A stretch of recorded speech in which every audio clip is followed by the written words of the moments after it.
హల్లెలూయా. సమస్తము తేటగా కనుక ఆయనకి మస్కలు ఏం రావు, మనకు వస్తాయి కానీ ఆయనకి రావు.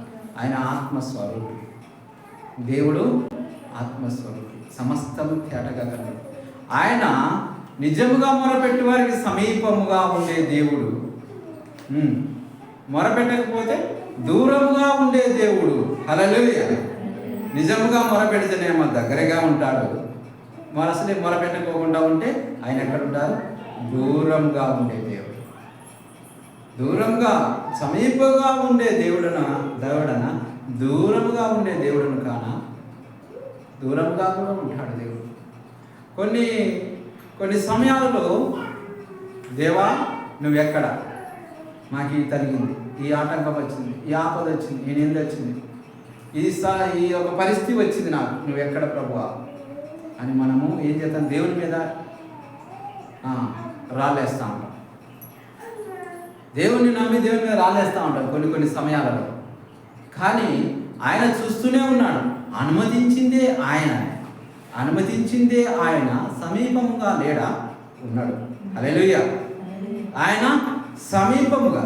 పరీక్ష ఇచ్చినప్పుడు రాయకుండా ఉంటే నువ్వు మరి పై తరగతికి ఎట్లా పోతారా? పరీక్ష ఇచ్చినప్పుడు రాయాలా, పరీక్ష ఇచ్చినప్పుడు అనుభవించాలి. పరీక్ష ఇచ్చినప్పుడు మనం ఏం చేయాలి? అనుభవించాలి, దాటిపోవాలా. దాటిపోకపోతే మన జర్నీ సాగుద్దా? ఏడ పెద్ద చెట్టు వచ్చింది, నేను ఎన్నే ఉండిపోతా అంటే నీ ప్రయాణం సాగదు, నీ యాత్ర అనేది ముందుకు పోదు. కాబట్టి ఆత్మానుసారంగా యాత్ర అనేది కొనసాగించాలి అంటే మనం ఏం చేయాలి? వచ్చినటువంటి జయించుకుంటూ వెళ్ళాలి, వాటిని దాటేసుకుంటూ మనం వెళ్ళాలి. అట్లా వెళ్ళినప్పుడే మనము గమ్యానికి చేరగలుగుతాం. దేవుడు మన గమ్యం పరలోక రాజ్యం. ఆ గమ్యానికి పోవాలని ఇవన్నీ మనం దాటిపోవాలి. లోకంలో వచ్చే అనేకమైన సమస్యలు, ఇరుకులు, ఇబ్బందులు ఇవన్నీ మనం దాటిపోయినప్పుడు మనము పరలోక రాజ్యం అనే గమ్యాన్ని మనం చేరగలుగుతాం. ఆ గమ్యాన్ని మనం చేరాలంటే అన్నింటి పరీక్షలన్నీ ఎదుర్కోవాలి. కాబట్టి పరీక్షలు వచ్చినాయని మనం ఎక్కడనే ఉంటే, ఈ పరీక్ష వచ్చింది, ఆ పరీక్ష వచ్చింది మనం రాయకుండా ఉంటే మనము మరొక తరగతికి మనం వెళ్ళలేము. దేవుడి బిడ్డలా, దేవుడికి స్తోత్రం. హల్లెలూయా.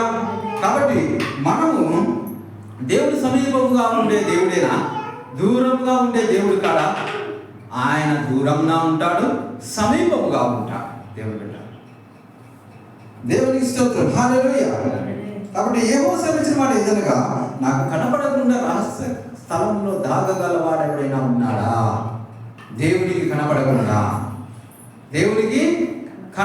నేను దేవుడు చూస్తలేదు కానీ నీ పని చేస్తాను, దేవుడు చూస్తలేదు కానీ నేను చూస్తా, అది చూస్తా అంటే దేవుడు చూస్తేనే నువ్వేం చేస్తున్నావో దేవుడికి తెలుసు, నువ్వేం చూస్తున్నావో తెలుసు, ఏం చేస్తున్నావో తెలుసు, ఎలా ప్రవర్తిస్తున్నావో తెలుసు, ఏ విధంగా మాట్లాడుతున్నావో తెలుసు. దేవునికి సమస్తము ఆయన చూస్తున్నవాడు.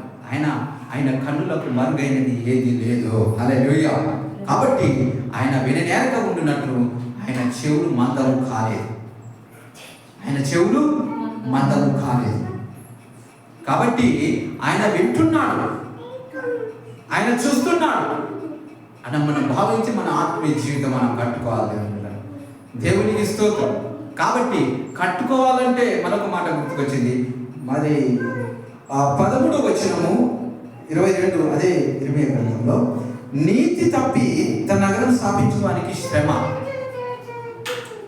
నీతి తప్పి తన నగరును స్థాపించు వారికి శ్రమ. కాబట్టి నీతిగా మనము స్పిరిచువల్ జీవితం, ఆత్మీయ జీవితం మనం కట్టుకోవాలి.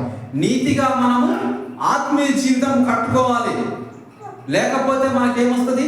శ్రమ వస్తుంది, నిందలు వస్తాయి, వేదనలు, బాధలు అనేకమైనటువంటివి. మనం నీతి తప్పి మన ఆత్మీయ జీవితం కట్టుకోకపోతే మనకి ఇవన్నీ వచ్చి మన మీద పడతాయి. దేవుడుంటారా? న్యాయం తప్పి తన మేడ గదులను కట్టించుకున్న వారికి క్షమ. దేవునికి స్తోత్రం.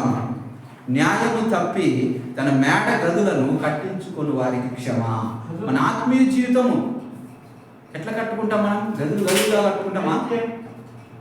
గదులుగా ఎట్లా కట్టుకుంటాం మన ఆత్మీయ జీవితము? ఈ గదిలో ఎవరు ఉండాలి? ఈ గదిలో దేవుడు ఉండాలి, ఈ గదిలో నేను ఉండాలి, ఈ గదిలో